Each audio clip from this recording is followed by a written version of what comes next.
Bonjour les Jedi et bienvenue sur Star Wars Artefact. Mon nom est Dominique, alias Lord Doom, et aujourd'hui, nous nous penchons sur la vie du général Veers. Avant d'aller plus loin, n'oubliez pas de vous abonner à la chaîne et de cliquer sur la petite cloche afin de recevoir des notifications et de me permettre de poursuivre mon travail. Maximilian Veers est né sur la planète Denon.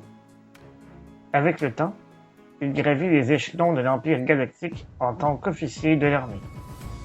Ainsi, il prit part à la lutte de l'Empire contre l'Alliance rebelle qui contestait le règne de l'empereur Palpatine. Il enchaîna les promotions grâce à sa ruse et son courage.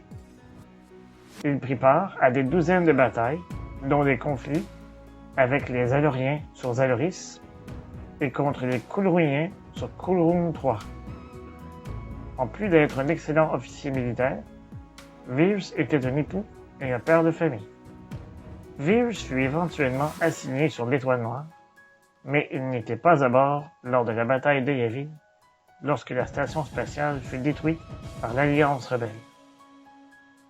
La destruction de l'Étoile Noire lui permit d'avancer au niveau de sa carrière, puisqu'un très grand nombre d'officiers impériaux furent tués lors de la bataille. Après la bataille de Yavin, Veers avait déjà atteint le rang de général. À ce moment, il eut pour mission de traquer un gouverneur qui avait trahi l'Empire et de localiser l'ex-sénateur Johar Kassin. L'Empire était persuadé qu'en retrouvant Kassin, elle serait en mesure de localiser les quartiers généraux de l'Alliance rebelle. Pour toute la durée de sa mission, Veers fut secondé par le capitaine Koch, un officier basé sur Tatooine aux commandes de la 68e Légion. Quelque temps plus tard, Veers ainsi que l'amiral Kendall Ozzel se rendirent sur Mustafar pour rencontrer Darth Vader à son château. Ensemble, ils discutèrent d'une stratégie pour mater la rébellion. Peu de temps après, Darth Vader lança le projet Swarm, dans lequel des milliers de droïdes sondes furent dispersés à travers la galaxie dans le but de trouver l'emplacement de la nouvelle base rebelle. Après que Vader eut exécuté le superviseur du projet à cause d'un manque de progrès, le général Veers fut mis responsable de l'opération et transféré à bord de l'exécuteur, le vaisseau mère de la flotte de Vader. À bord, Veers avait beaucoup de divergences d'opinion avec l'amiral Ozzel, son supérieur. Ozzel avait une approche militaire plus mesurée et calculée. Pour sa part, Veers avait une approche plus similaire à celle de Vader, ce qui faisait de lui un favori au sein de la hiérarchie impériale. Éventuellement, un droïde sonde détecta les signes d'un petit campement sur la 6e planète du système Hoth, situé dans le secteur Anoat, dans la bordure extérieure. À bord de l'exécuteur, Veers rejoint le panel d'officiers qui effectuait la révision des données du droïde aux côtés de Vader, Ozzel et du capitaine Firmus Piet. Alors qu'Ozzel était sceptique, Vader était catégorique que la base rebelle se trouvait à cet endroit. Ainsi, lui ordonnant à Veers de préparer ses hommes pour un assaut. Afin de surprendre l'Alliance rebelle, l'amiral Ozzel sortit de l'hyperespace à proximité du système. Ainsi, les rebelles furent en mesure de préparer une défense et un plan d'évacuation. Grâce à un écran de protection, la base rebelle était à l'abri d'un bombardement orbital. Vader, mécontent de la stratégie d'Ozzel, ordonna à Veers de se préparer pour un assaut terrestre.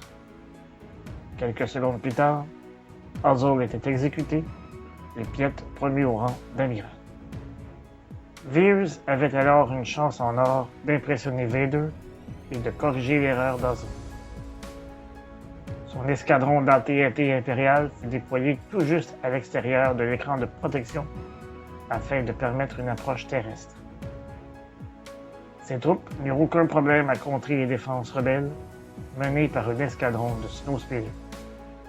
Une fois le générateur de protection détruit, Vader et ses hommes furent en mesure de prendre la base rebelle d'assaut. Pour sa part, Veers avait réussi à démontrer son efficacité en tant que commandant militaire. Lors de l'attaque, Veers fut cependant grièvement blessé, mais ce dernier survécut assez longtemps pour recevoir de l'assistance médicale. Le général Veers était un tacticien brillant et un officier efficace. Il n'hésitait pas à rejoindre le front, protégé par son armure d'officier impérial. Il bénéficiait du respect de ses pairs grâce à ses prouesses sur le champ de bataille, et grâce à cela, il gagna également le respect de Darth Vader. Fait intéressant, il existe une scène où on voit le général Veers mourir lors de la bataille de Hoth. Cependant, la scène a été supprimée lors du montage et il a été confirmé que le général avait survécu à ses blessures. Il existe même une histoire à propos de son sauvetage dans le livre From a Certain Point of View, dans l'histoire intitulée The Truest Duty. Que pensez-vous de ce personnage? Dites-le moi dans les commentaires au bas de la vidéo. Si vous avez aimé celle-ci, n'hésitez pas à la liker et à la partager. D'ici là, je vous dis à bientôt et que la force soit avec vous, à tout jamais. Remember, the Force will be with you, always.